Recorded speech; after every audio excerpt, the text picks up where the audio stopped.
El Sermón del Monte. David Martin Lloyd Jones. Capítulo 16.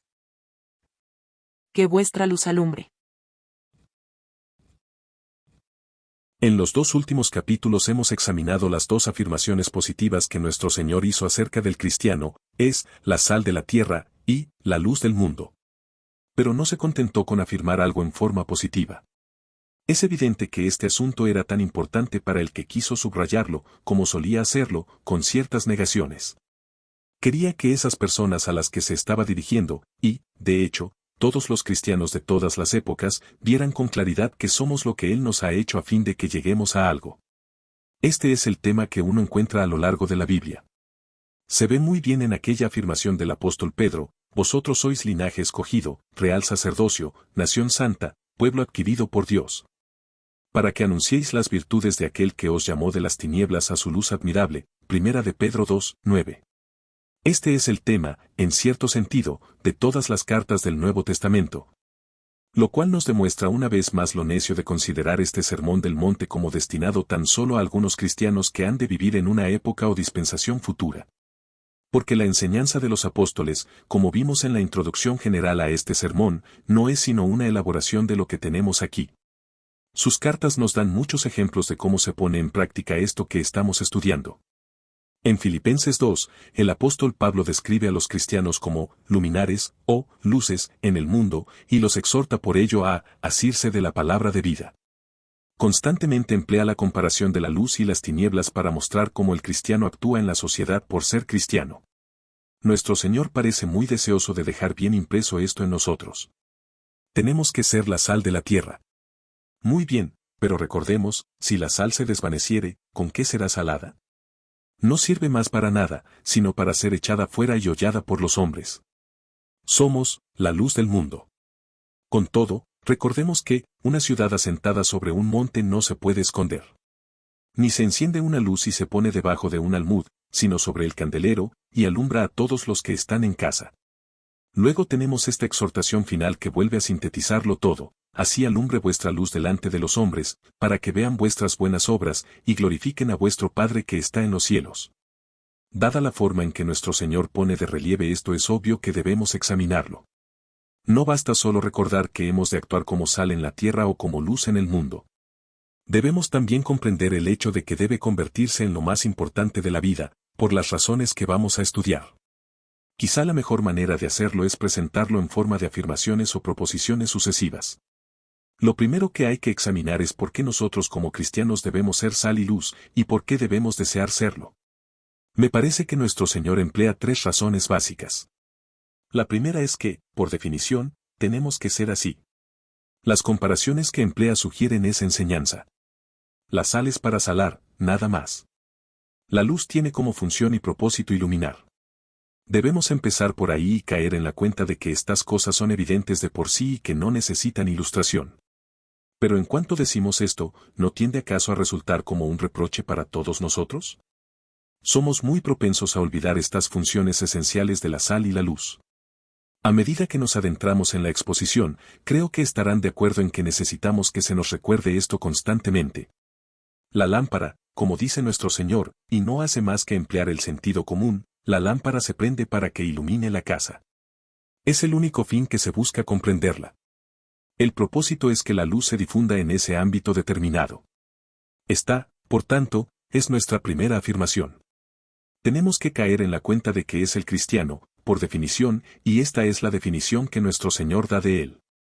Por tanto, desde el comienzo, cuando empezamos a describir al cristiano a nuestra manera, esta definición nunca debe incluir menos de eso. Lo esencial en él es esto: sal y luz. Pero pasemos a la segunda razón.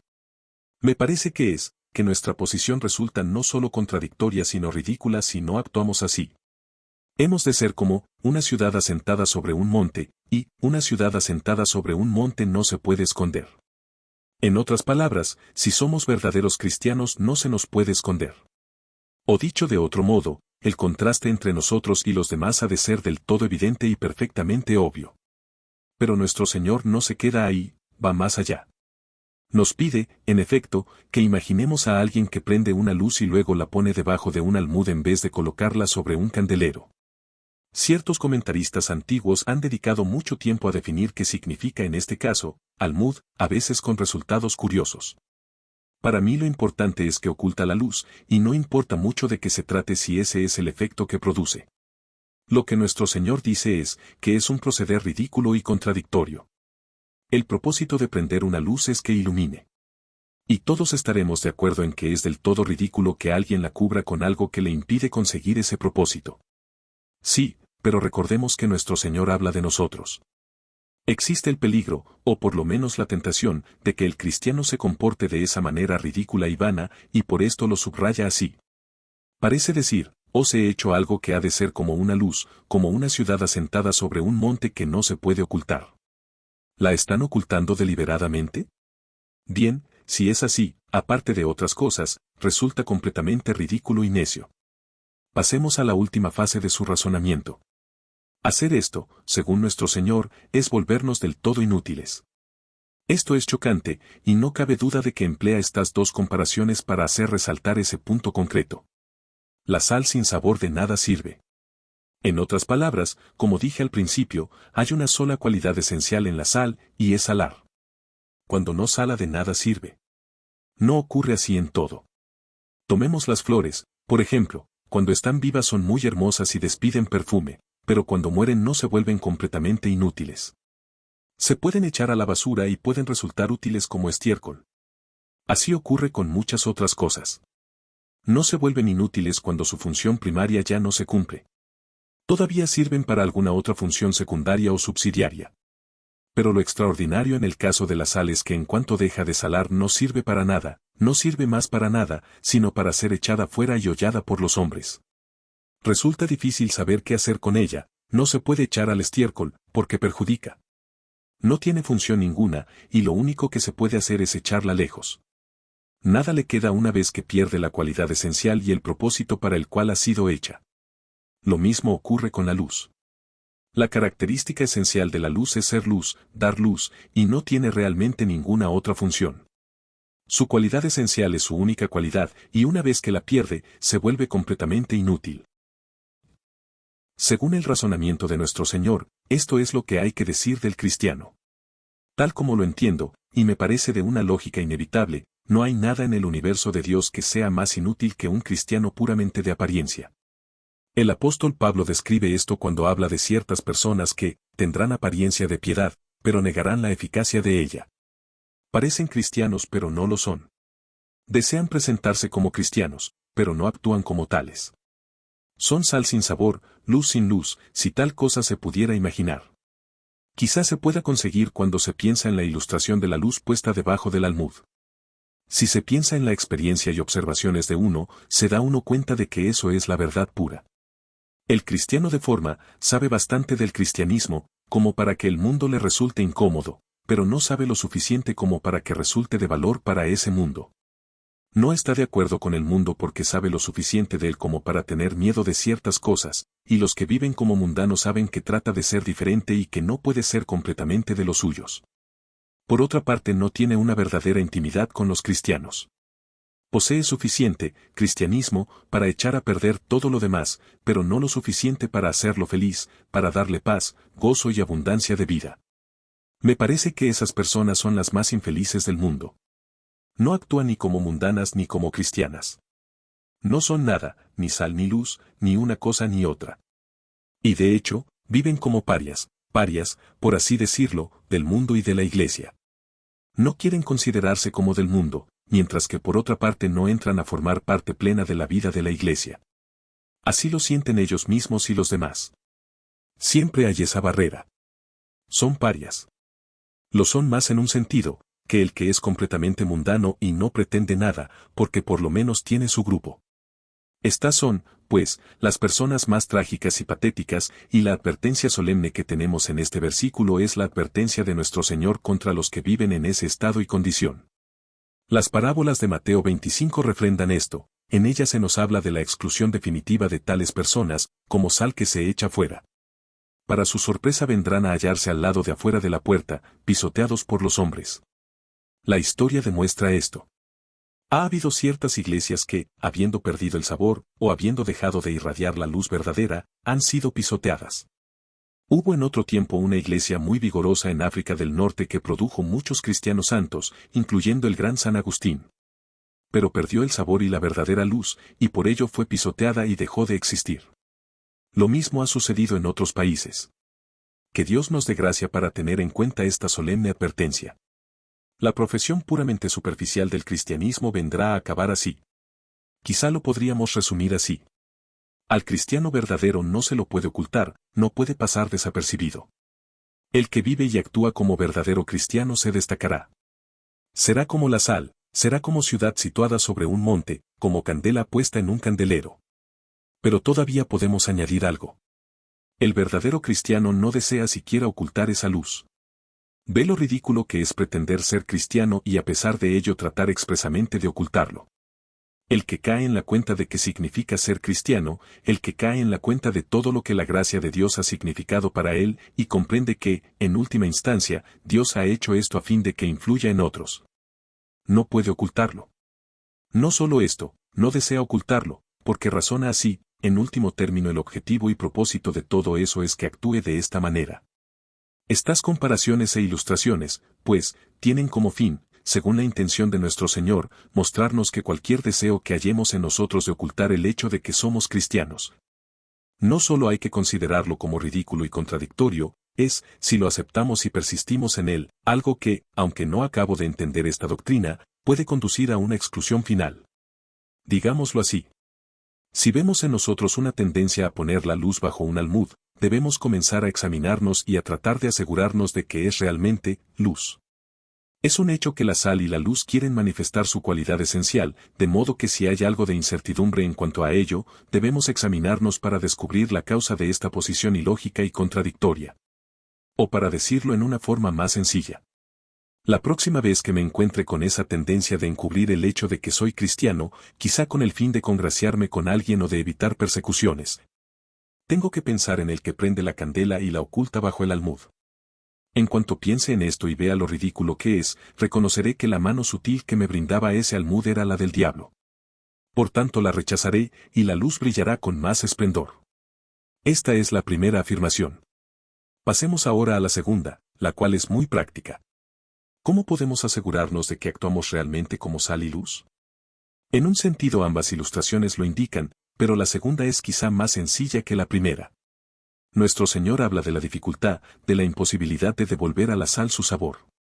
Los comentaristas se han interesado mucho por esto y dan el ejemplo de un hombre que una vez, estando de viaje, encontró una clase de sal que había perdido el sabor. Cuán necios resultamos cuando comenzamos a estudiar la Biblia en función de palabras y no de doctrina. No hace falta ir a Oriente para encontrar sal sin sabor, el único propósito de nuestro Señor fue mostrar lo ridículo que todo resulta. La segunda de las ilustraciones es más concreta. La lámpara necesita solo dos cosas, aceite y mecha, las cuales siempre van juntas. Claro que hay personas que a veces hablan del aceite solo, mientras otras solo mencionan la mecha. Pero sin aceite y mecha nunca dará luz. Ambas son absolutamente esenciales, y por ello hay que prestar atención a ambas. La parábola de las 10 vírgenes nos ayuda a recordarlo. El aceite es del todo esencial y vital, nada podemos hacer sin él, y las bienaventuranzas tratan precisamente de subrayar este hecho. Hemos de recibir esta vida divina. No podemos actuar como luz sin ella. Somos solo, la luz del mundo, en cuanto el que es, la luz del mundo, actúa en nosotros y por medio de nosotros. Lo primero, pues, ¿qué debemos preguntarnos es, ¿he recibido esta vida divina? ¿Sé que Cristo mora en mí? Pablo pide por los efesios para que Cristo more en sus corazones con abundancia por la fe, a fin de que puedan llenarse con la plenitud de Dios. Toda la doctrina referente a la acción del Espíritu Santo consiste esencialmente en esto.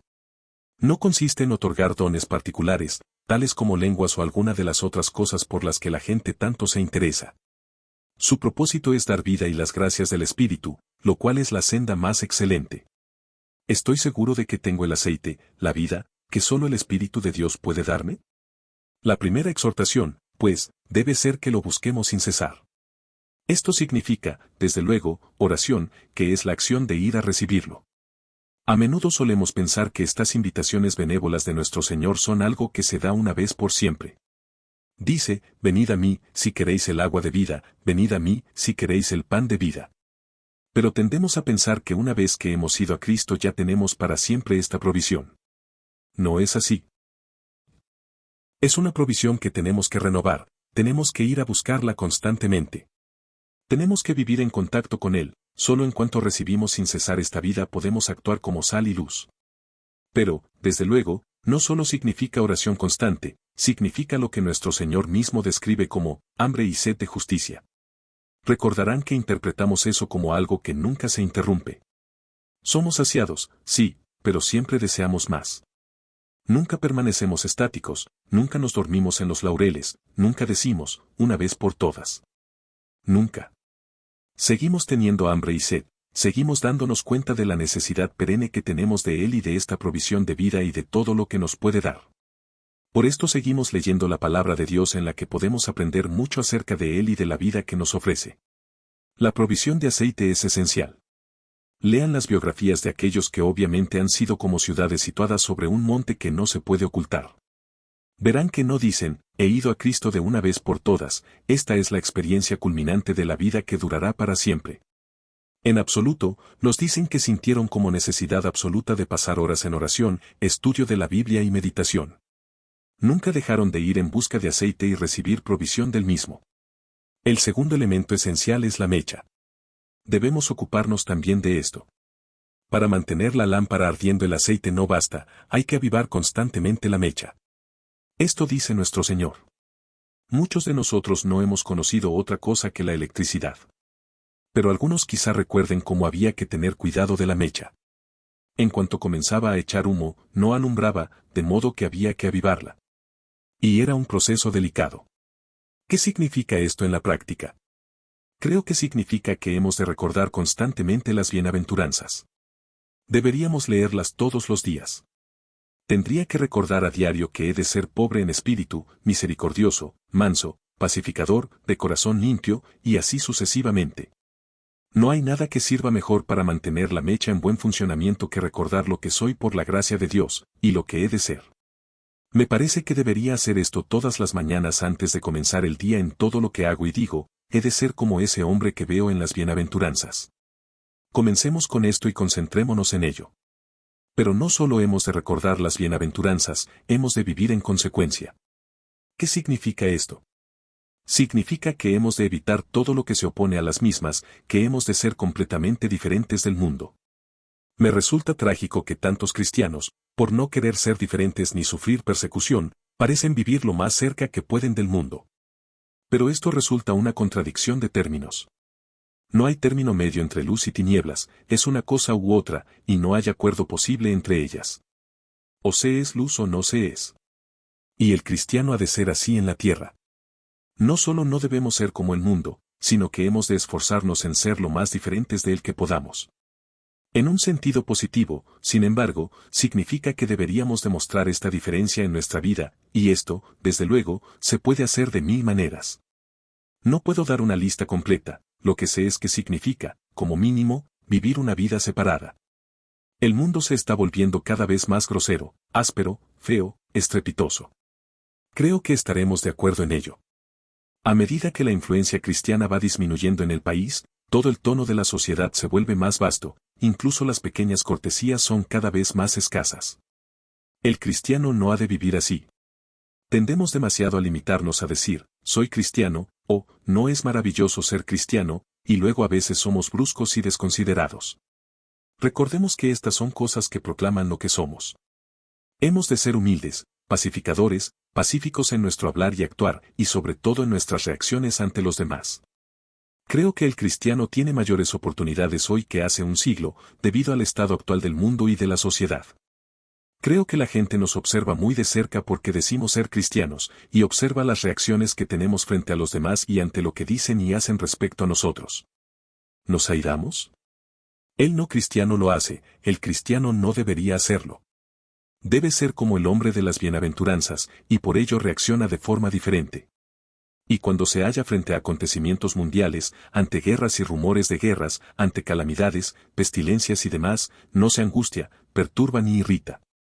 El mundo sí reacciona así, el cristiano no. Es esencialmente diferente.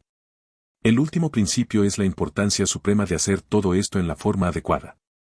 Hemos considerado que es ser como sal, hemos examinado por qué hemos de ser como luz. Hemos visto cómo ser así, cómo asegurarnos de lo que somos. Pero hay que hacerlo de la forma adecuada. Así alumbre vuestra luz delante de los hombres, la palabra importante aquí es, así, para que vean vuestras buenas obras y glorifiquen a vuestro Padre que está en los cielos.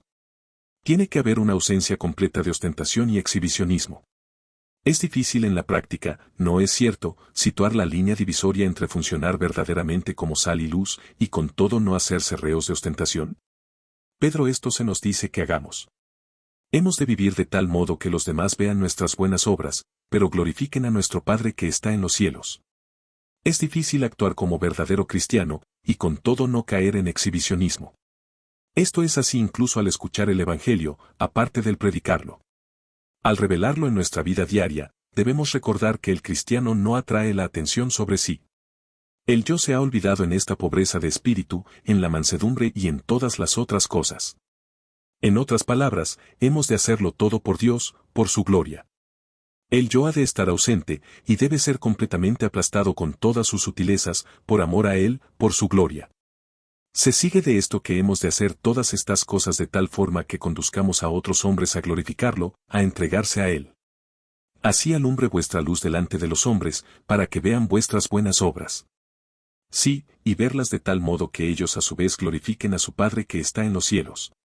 No solo hemos de glorificar nosotros a nuestro Padre, hemos de hacerlo de tal modo que esas personas lo puedan glorificar también. Esto a su vez conduce al hecho de que, por ser verdaderamente cristianos, hemos de tener gran pesar en el corazón por esas personas.